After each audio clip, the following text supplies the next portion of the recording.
Hi, and welcome back to this Tuesday edition of Focal Point, AFR Talk debriefing on the debate last night. I'm Brian Fisher. The program is Focal Point. The network is AFR Talk, the American Family Radio Talk Network, with information and the most beautiful guests on conservative talk radio. My wife Debbie in on the last segment to give us her take on the debate. And back to that sequester thing just for a second. I just want to talk about the sequester thing because this is a terrible thing. This sequester is a bad thing. The Republicans agreed to this. This was the Republicans signed off on this. Now, they passed it, and Barack Obama had to sign it, so it could not have gone into effect if President Obama hadn't signed it, and if the Democratic-led Senate hadn't passed it, so they've got blood on their hands. But the House of Representatives, controlled by Republicans, signed off on this deal. And this deal, ladies and gentlemen, gave us a $2 trillion increase in the debt ceiling and is going to gut the military. And the Republicans signed off on this. I am not going to give them a pass on this.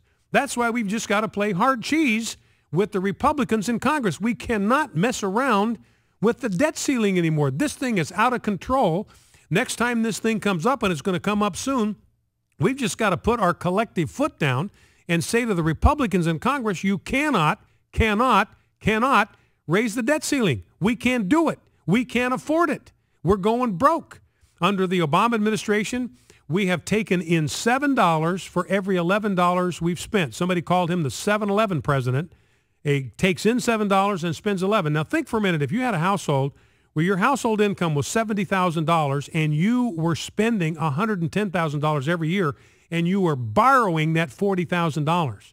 You were borrowing that $40,000, putting it on your credit card every single solitary year. How long could you stay afloat as a family? The answer is not long. But we've been doing that now for years. It's just got to stop. So I am not going to let the Republicans off the hook on this. Now, the Republicans justified it on the grounds that this sequester, this was kind of the last resort. If we can't come to an agreement on a budget, then this sequester will go into business. And it's $1 trillion it's going to knock out of the military. Or $500 billion, it's just going to gut the military. It's going to be, millions of jobs. 1.5 million jobs are going to be lost when this sequester goes into effect. And the Republicans sold it to the American people. Hey, look, this thing is so bad, there's no way that we won't deal with this before it goes into effect. It is so bad, it's going to force us to come to our senses and do something realistic with the budget. It has not happened. It's going into effect on January 1 unless something dramatic happens. And the Republicans signed off on this. The Republicans agreed to it. I am not going to let them up off the mat on this one. They have just as much culpability on this as Barack Obama, so don't let the Republicans lie to you. The Republicans are going to try to pass this off on Barack Obama. Do not let them do that to you. This is on them. They can't skate on this one. 888-589-8840 is the number. 888-589-8840. Let's go to Dave, Grants Pass, Oregon. Dave, you're on Focal Point with Brian Fisher. What's on your mind? Hey, Brian. Good to talk to you. Good to have you on. I got to be honest. We need to hear a lot more of your wife and a lot less of you. You got no argument for me on that. In fact, you better check your phone. She probably told you to pipe down just a minute ago. Yeah, she just might have. Well, it's interesting, because Debbie was getting pretty direct about her opinion about Barack Obama. And, Jeff Reed, my producer, he's got the delay button in there. And he said, man, I was wondering if I was going to have to use the delay button on Deb. She was getting kind of pretty direct about her assessment of the president. Anyway, go ahead. Yeah, I watched the debate, and at first I was expecting Romney to go in with a bludgeon and just beat the tar out of Obama over Libya. And when he didn't, I thought, what is going on? And about 10 minutes into the debate, I realized exactly what Mitt Romney was doing. And I realized that the choice that he made to not go down that route was the right one for the exact reason that your wife just explained. There is this small margin of people that have yet decided that will decide this election. And when you watch the focus groups during the debates, you notice that when they attack each other, the focus groups go very negative. They do not like to see that happen. And I think Mitt Romney had a choice. He said, I could go in and I can beat the tar out of this. No doubt Barack Obama has been studying the past week on how to answer this question about Libya. That's what he's going to have spent the majority of his time on, and he totally took it away from him to even bring it up.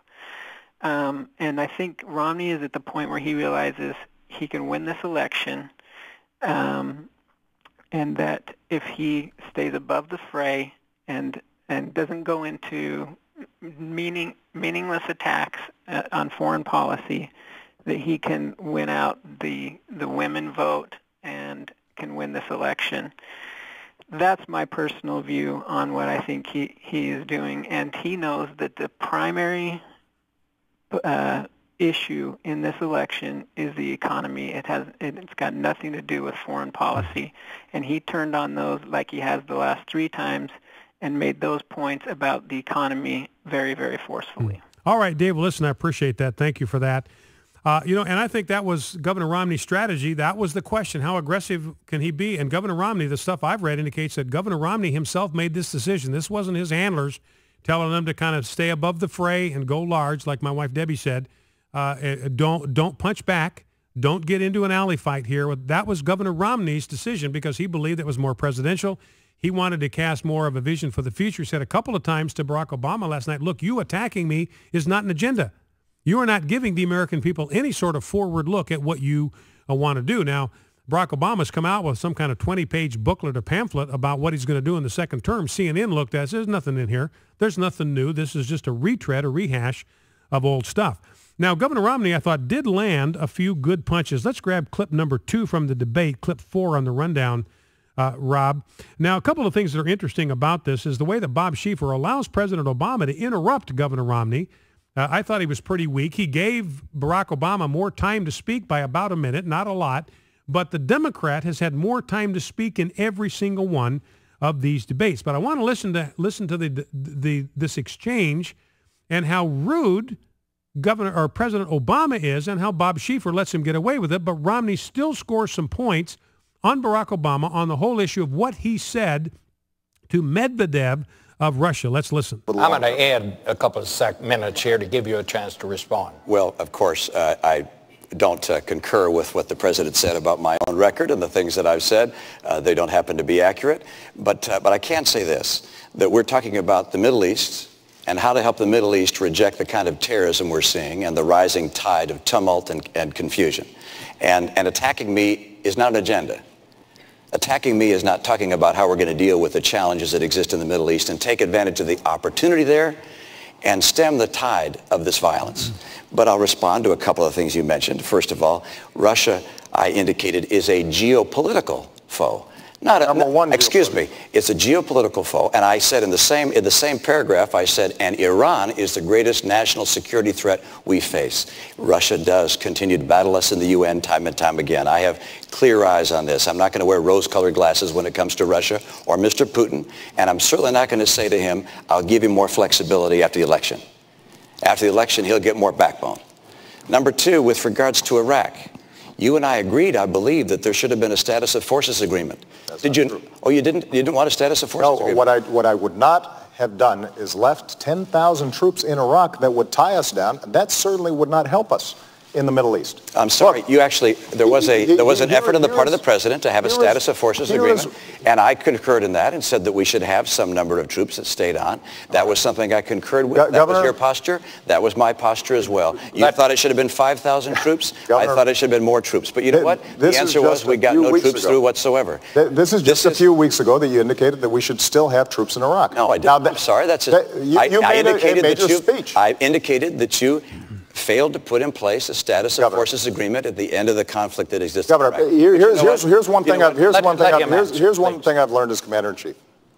You've got to be clear, both to our allies and our enemies, about where you stand and what you mean. Now, you just gave a speech a few weeks ago in which you said we should still have troops in Iraq. That is not a recipe for making sure that we are taking advantage of the opportunities and meeting the challenges of the Middle East. So that's a pretty testy exchange. And Barack Obama, again, getting snarky. There's one thing I've learned as commander-in-chief. You're not commander-in-chief. You haven't learned it. I have. And it's interesting that the New York Times fact-checked Barack Obama on this and basically said that Mitt Romney was right in what he said about Barack Obama and that Barack Obama was wrong on his own Iraq positions, that Barack Obama was misspeaking. He was distorting, he was falsifying, he was just plain lying about his Iraq positions. This is from the New York Times this morning. President Obama suggested that Mitt Romney was mistaken in seeking to keep 10,000 American troops in Iraq. You just heard the soundbite. But the Obama administration initially sought to do just that. Next paragraph, Mr. Obama sought to negotiate a status of forces agreement that would have allowed United States troops to stay in Iraq after 2011. Initially, the Obama administration was prepared to keep up to 10,000 troops in Iraq. Later, the Obama administration lowered the figure to about 5,000 troops. Now, the Iraqis didn't agree to it. Why we're letting them decide what we get to do there is beyond me. Doing the same thing in Libya.